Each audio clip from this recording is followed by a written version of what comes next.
ಒಬ್ಬ ರಾಜ ಇದ್ದ. ಅವನು ದಿನಾಲು ದೇವರಿಗೆ ಬಹಳ ಹೊತ್ತಿನವರೆಗೆ ಪೂಜೆ ಮಾಡ್ತಾ ಇದ್ದ. ದೇವರಿಗಾಗಿ ದಾನ ಧರ್ಮವನ್ನು ಮಾಡುತ್ತಿದ್ದ. ದೇವರು ತನಗೆ ಪ್ರತ್ಯಕ್ಷನಾಗಬೇಕು ಹೇಳತಕ್ಕಂತಹ ಆಸೆಯು ಅವನಲ್ಲಿತ್ತು.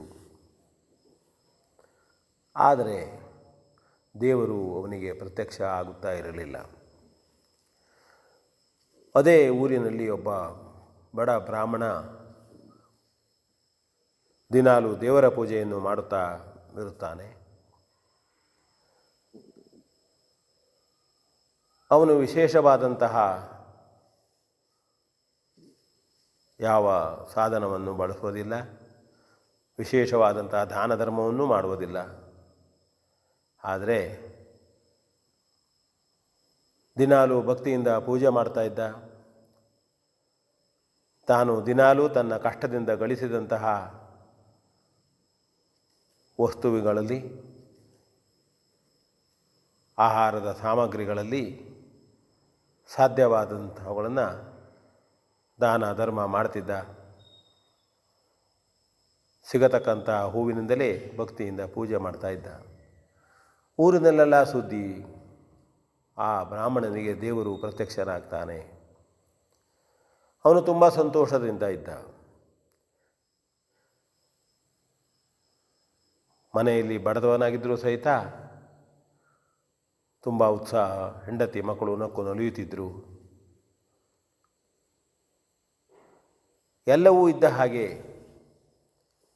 ಅವನ ಮನೆ ಸಂತೋಷದಿಂದ ಇತ್ತು. ರಾಜನಿಗೆ ಇದರ ಅರ್ಥ ಆಗಿಲ್ಲಾಗಿತ್ತು.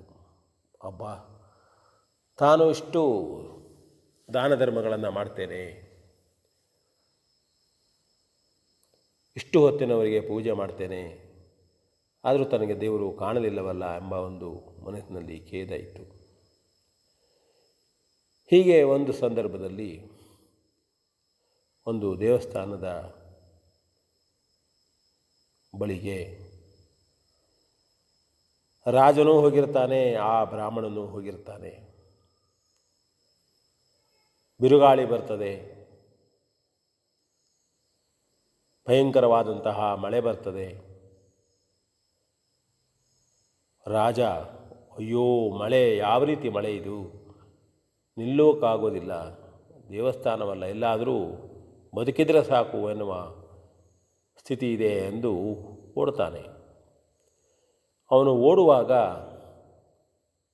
ಆ ಬ್ರಾಹ್ಮಣ ಏನು ಮಾಡ್ತಾನೆ ಅಂದರೆ, ಅಯ್ಯಯ್ಯೋ, ಈ ದೇವಸ್ಥಾನದ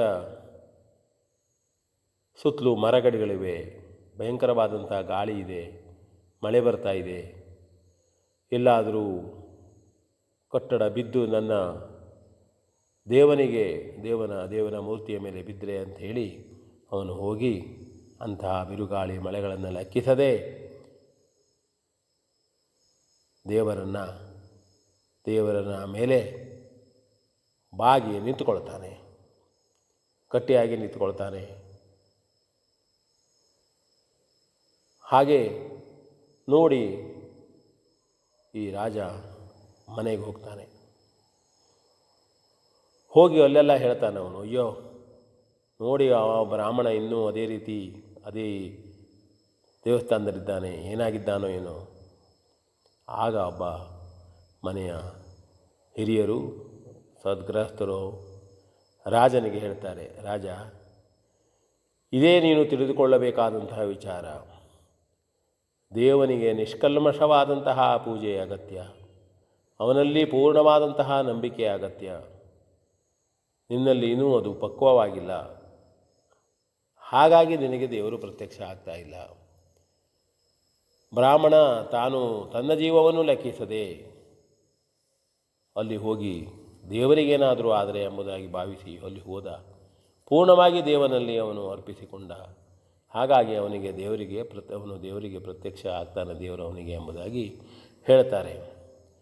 ಇದು ಯಾರೇ ಇರಬಹುದು, ರಾಜನಿರ್ಬೋದು, ಬ್ರಾಹ್ಮಣ ಇರಬಹುದು, ಯಾವುದೇ ಉದ್ಯೋಗವನ್ನು ಮಾಡ್ತಾ ಇರಬಹುದು, ನಿಜವಾದಂತಹ ದೇವರ ಭಕ್ತಿ ಯಾರಲ್ಲಿದೆಯೋ ಅವರಿಗೆ ದೇವರು ಒಲಿಯುತ್ತಾನೆ ಕೇವಲ ಆಡಂಬರಕ್ಕೆ, ಶ್ರೀಮಂತಿಕೆಗೆ ದೇವರು ಒಲಿಯುವವನಲ್ಲ ಎಂಬ ಒಂದು ಸಾರವನ್ನು ಈ ಕಥೆ ನಮಗೆ ಹೇಳ್ತದೆ. V N Bhagwat, Baraballi.